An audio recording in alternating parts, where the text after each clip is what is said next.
Saudi अरब ने Asia के देशों के लिए कच्चे तेल की कीमतों में बढ़ोतरी की है। कच्चे तेल का भाव $2.80 बढ़ाकर $9.30 कर दिया गया। ये बढ़ोतरी अगस्त महीने के लिए की गई है। इस बढ़ोतरी का असर भारत पर भी होगा, क्योंकि भारत में कच्चे तेल की जितनी खपत होती है उसका लगभग 15% हिस्सा सऊदी अरब से आयात होता है। सर, भाव पहले से बढ़े हुए हैं, तप रहे हैं, सऊदी ने और भाव क्यों बढ़ा दिए? सऊदी अरब ने आज अपने यहाँ जो कच्चे तेल की कीमतों में बढ़ोतरी की, उसके बाद सऊदी का तेल एशिया के लिए रिकॉर्ड कीमत पर पहुंच चुका है और जून के बाद ये दूसरी बढ़ोतरी है। जून में बढ़ोतरी के बाद $6.5 पर बैरल के आसपास की प्राइस एशिया की तय की गई थी, जो बढ़कर अब $9.35 पर बैरल के आसपास आ गई।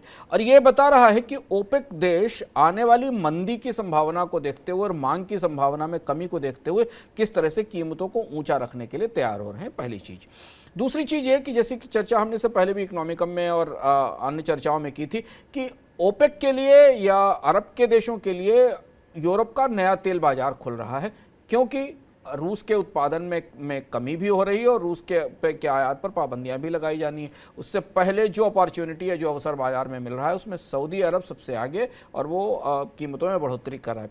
पिछली बार तो आश्चर्य हुआ था, जून में ओपेक ने अपनी बैठक की और उसके अगले दिन सऊदी अरब ने कीमतों में बढ़ोतरी कर दी थी।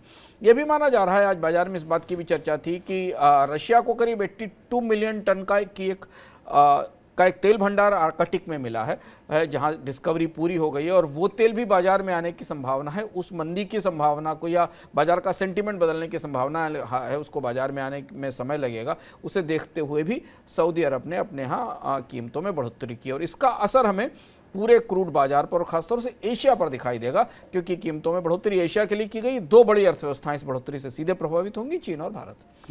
सर, इस बीच अमेरिकी राष्ट्रपति जो बाइडेन की यात्रा शुरू हो रही है अरब के देशों में, आपको लगता है कि वहां पर ये बातचीत होगी या उत्पादन बढ़ाने पर दबाव डाला जाएगा? दो तरीके के अलग अलग संकेत मिल रहे हैं। अमेरिकी राष्ट्रपति को या व्हाइट हाउस के हवाले से जो खबरें अंतर्राष्ट्रीय मीडिया में आ रही हैं, उस हिसाब से अमेरिका खुलकर सऊदी अरब से तेल उत्पादन में बढ़ोतरी के लिए शायद नहीं कहेगा, लेकिन ये माना जा रहा है कि लंबे समय बाद अमेरिकी राष्ट्रपति रियाद पहुंच रहे हैं। सऊदी अरब और अमेरिका के रिश्ते पिछले दिनों काफ़ी अच्छे नहीं रहे हैं। खासतौर से बाइडेन ने अपने चुनाव प्रचार के दौरान सऊदी अरब की जो सल्तनत है उसे लेकर काफ़ी सवाल उठाए थे, खासतौर से एक पत्रकार की हत्या को लेकर। तो उस रोशनी में यह यात्रा काफ़ी महत्वपूर्ण है कूटनीतिक तौर पर। और क्या सीधे तौर पर बाइडेन सऊदी अरब से तेल उत्पादन बढ़ाने के लिए कहेंगे, पहली चीज, और क्या सऊदी अरब उसे मानेगा कि नहीं, इस बात के संकेत हमें अंतर्राष्ट्रीय तेल बाजार से और उससे मिल रहे हैं कि शायद अमेरिका को इस बात का एहसास है कि सऊदी अरब से उनका कहना खाली जा सकता है, क्योंकि सऊदी अरब उत्पादन में बढ़ोतरी नहीं करेगा। और इसकी पेशबंदी ओपेक देशों ने ब्रसेल्स में जब अभी ईयू की मीटिंग हुई थी तब उसमें कर ली थी। आंकड़े बता रहे हैं कि इंटरनेशनल एनर्जी एजेंसी के आंकड़े बता रहे हैं कि सऊदी अरब के पास शॉर्ट ऑर्डर कैपेसिटी केवल 1.2 मिलियन बैरल पर डे की है, यानी अगर तत्काल ज़रूरत हो तो 12 लाख बैरल पर डे के आसपास के उत्पादन में बढ़ोतरी कर सकता है। इससे आगे बढ़ोतरी करने की क्षमता नहीं है। लॉन्ग टर्म स्पेयर कैपेसिटी जो है वो करीब 21 million barrel 2.1 million barrel per day के आसपास की बनी हुई है। इसके अलावा ओपेक देशों के बाकी ओपेक देशों के उत्पादन में लगातार कमी आ रही है।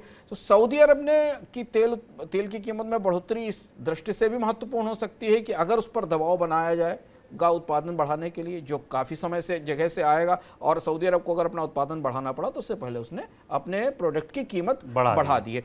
तो इस दृष्टि से तेल बाजार में तेल उत्पादक देशों में और उसमें भी सऊदी अरब की और यूरोप की और बाजार की जद्दोजहद काफ़ी रोमांचक और काफ़ी दिलचस्प हो गई है।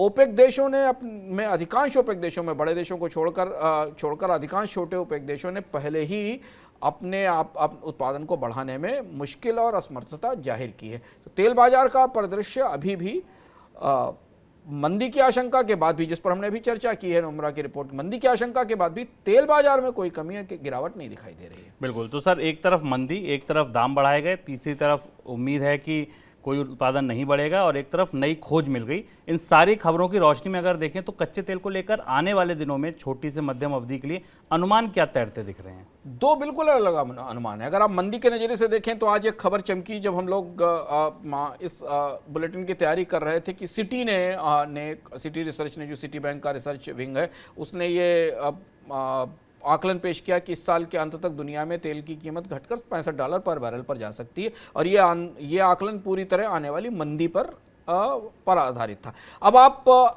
गौर से देखें तो दो संकटों की घोषणा एक साथ की जा रही है और तेल की कीमतें गिरेंगी तो इसका मतलब मंदी के कारण ही गिरेंगी और मंदी के अपने जो असर हैं अंतर्राष्ट्रीय अर्थव्यवस्थाओं पर वो हमें दिखाई देंगे। दूसरी तरफ आज एक जेपी मोर्गन की रिपोर्ट चर्चा में रही कि अगर रशिया का उत्पादन पूरी तरह कट ऑफ होता है, बाजार में नहीं आता है या रशिया के उत्पादन का बड़ा हिस्सा मार्केट को नहीं मिलता है तो अंतर्राष्ट्रीय बाजार में कच्चे तेल की कीमतें $380 पर बैरल पर जा सकती हैं। अब ये दुनिया के दो रिसर्च एजेंसियां बिल्कुल आपको दो अलग अलग ध्रुवों पर ले जा रही हैं। संभावना शायद $380 की भी नहीं है और संभावना $65 के भी आसपास की नहीं है। बाजार जिस तरीके के संकेत दे रहा है वो $100, $110, $90, $100 के आसपास के संकेत दे रहा है। बाजी पूरी तरह से ओपेक देशों के हाथ में और फिलहाल तेल का उत्पादन तुरंत बढ़ाने की गुंजाइश कहीं नहीं है। तो इसलिए तेल के बाजार में जो भी घटनाक्रम है उनको देखते हुए सऊदी अरब की कीमतों में बढ़ोतरी काफ़ी पोटेंशियल के साथ आई हुई दिखाई देती है। सऊदी अरब कीमतों में बढ़ाकर मंदी से संभावित डिमांड को भी हेज करने की कोशिश कर रहा है कि संभावित डिमांड में जो कमी आई उसको भी हेज करने की कोशिश कर रहा है। डिप्लोमेटिक प्रेशर के कारण अगर उत्पादन बढ़ाने का दबाव बनता है तो उसे भी बचाव करने की कोशिश कर रहा है और बाजार की सप्लाई को उस स्तर पर बनाए रखने की कोशिश भी कर रहा है जहां से तेल की कीमतों में एक बड़ी गिरावट न दिखाई दे।